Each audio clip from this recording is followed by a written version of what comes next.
pesquisa com a Intervalo começou ainda no mestrado e de uma forma muito surpreendente, se eu posso dizer dessa forma. A minha paixão pela academia começa, na verdade, quando eu escrevo o meu trabalho de conclusão de curso.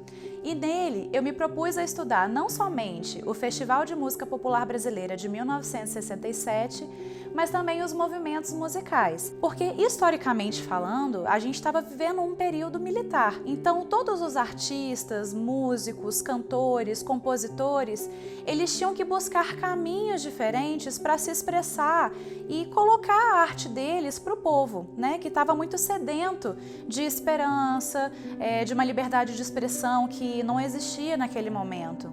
Então, quando eu vim para o mestrado, eu resolvi estudar como que a mídia tinha falado sobre o Festival de 67. Quando ele acontece, a mídia também fala muito sobre ele e fala sobre os cantores que estavam lá, falam sobre as músicas que foram apresentadas, músicas que possuíam sim um caráter contestador. Então toda a minha curiosidade no mestrado estava em torno de saber o que a mídia havia falado sobre essas pessoas que ganharam esse espaço para colocar a sua voz. E pesquisando alguns veículos de comunicação, a princípio eu ia para a televisão, e depois eu decidi ir para o meio impresso.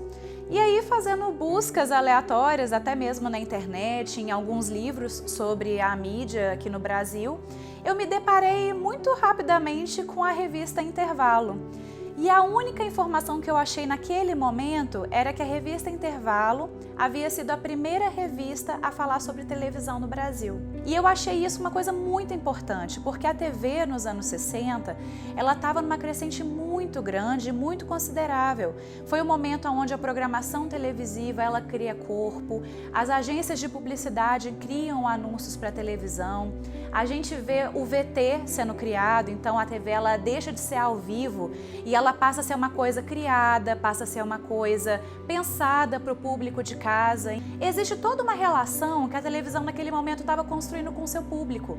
E a Intervalo vem para amplificar esse discurso midiático, né, disseminado pela televisão. Muito curiosamente, né, de uma forma até instigante, eu fui atrás da história da revista Intervalo e o que eu descobri na ocasião é que não havia nada sobre a revista. Nós enxergamos ali uma oportunidade de pesquisa. Eu, de certa forma, fui até pega de surpresa, porque me lembrou uma coisa assim da minha época de adolescência, criança. Eu não era leitora da Intervalo, mas eu acho que eu sou de uma geração que se formou vendo a Intervalo nas bancas. Retomar a história da Intervalo e saber que é possível estudar essa história recente da comunicação no Brasil, eu achei assim genial. Eu conversando com a minha orientadora, nós decidimos que seria um caminho a seguir, que a gente iria atrás dessa história, dessa memória que estava perdida no tempo. O primeiro passo foi procurar, através da editoria da revista,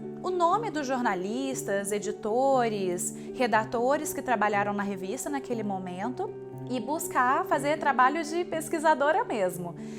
Ir atrás desses nomes na internet, em sites, em currículos, em qualquer coisa. Eu queria era encontrar alguém que pudesse me contar essa história.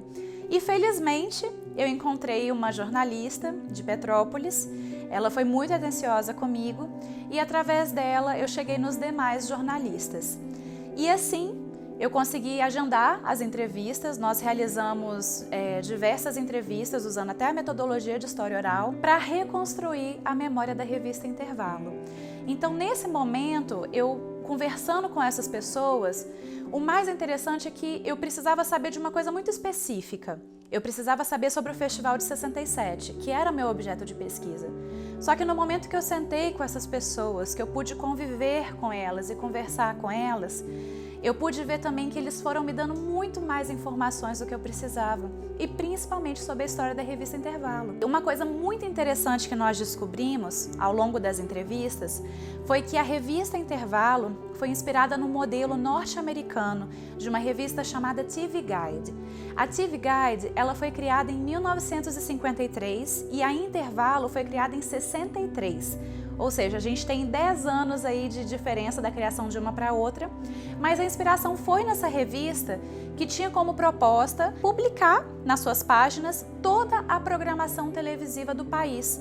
Ou seja, ela cobria todo o continente e trazia basicamente a programação televisiva de todas as emissoras dos Estados Unidos. E quando a Abril percebe esse modelo e entende também o crescimento que a televisão estava tendo aqui, como que ela estava angariando esses telespectadores, ela percebe ali também uma oportunidade.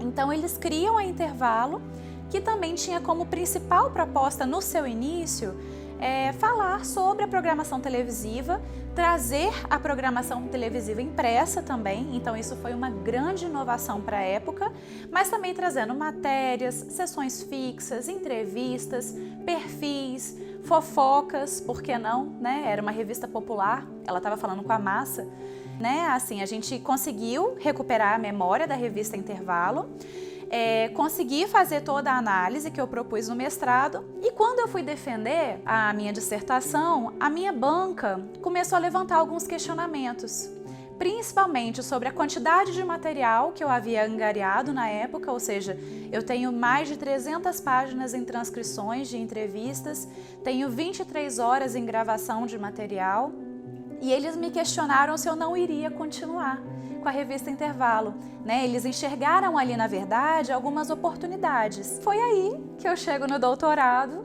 com a pesquisa com a revista Intervalo também, e dessa vez a gente está com a proposta de entender como que o conteúdo da revista Intervalo foi se modificando de acordo também com o que era modificado na televisão.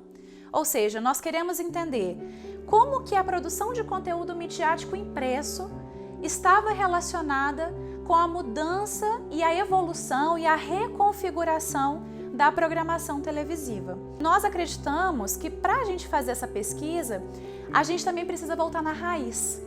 Ou seja, um dos nossos principais objetivos é também estudar a revista TV Guide, porque a gente quer entender o que estava acontecendo nos Estados Unidos para que ela fosse criada lá também e como que ela realmente foi a inspiração para a forma como era falada de televisão aqui no Brasil, por exemplo. Então a gente enxerga essas duas possibilidades.